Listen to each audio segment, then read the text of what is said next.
വേഷം കൊണ്ടും ഭാവം കൊണ്ടും കലോത്സവ വേദിയിലെ ഒഴിച്ചുകൂടാനാവാത്ത കേരളത്തിൻ്റെ സ്വന്തം കലാരൂപമാണ് കഥകളി. എന്നാൽ ഒരു കഥകളി വേഷം ഒരുങ്ങി വേദിയിൽ കയറണമെങ്കിൽ ചില്ലറയൊന്നുമല്ല മുടക്കേണ്ടത്.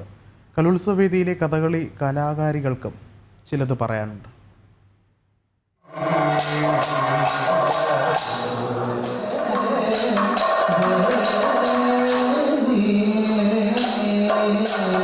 കിരീടം ഉൾപ്പെടെയുള്ള ഗംഭീരമായ വേഷം. കലോത്സവത്തിനെത്തുന്ന ഓരോ കൊച്ചു കലാകാരന്മാരും മാസങ്ങളെടുത്തുള്ള പരിശ്രമത്തിനൊടുവിലാണ് വേദിയിലെത്തുന്നത്. എന്നാൽ പരിശ്രമവും ആഗ്രഹവും മാത്രമല്ല, കുടുംബത്തിന് സാമ്പത്തികമില്ലാത്തതിനാൽ കഥകളി പഠിക്കാൻ പറ്റാതെ പോകുന്നവരുമുണ്ട്.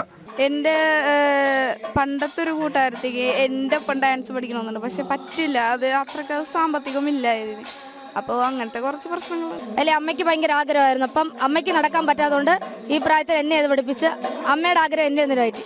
മണിക്കൂറുകളോളം ഒരുങ്ങാൻ സമയം ആവശ്യമുള്ള കല കൂടിയാണ് കഥകളി. പണം ആവശ്യമാണെങ്കിലും മകളുടെ ആഗ്രഹത്തിനൊപ്പം നിൽക്കുകയാണ് മാതാപിതാക്കളും.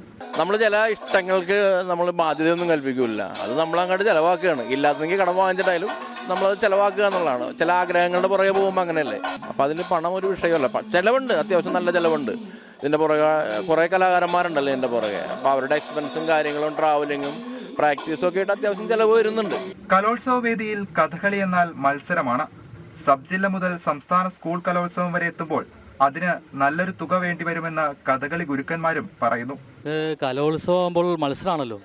മത്സരമാകുമ്പോഴത്തേക്കും നമ്മൾ നല്ല കോസ്റ്റ്യൂം വേണം ഉപയോഗിക്കാനായിട്ട്. എല്ലാം പുതിയത് തന്നെ വേണം, കാരണം അതിനൊക്കെ മാർക്കുകളാണ്. അപ്പോൾ അതുകൊണ്ടാണ് ഈ കോസ്റ്റ്യൂമിൻ്റെ ചാർജ് ഈ ബാക്കിയുള്ളത് പറയുമ്പോൾ ഈ എക്സ്പെൻസ് ഇത്ര ആവുന്നത്. ഏകദേശം 1 ലക്ഷം രൂപ അടുത്ത് വരും. കാരണം സബ് ജില്ല മുതൽ ജില്ല സംസ്ഥാനം വരെയും എത്തുന്ന ഒരു കുട്ടിക്ക് ഏകദേശം 1 ലക്ഷം രൂപ മൊത്തമാവും.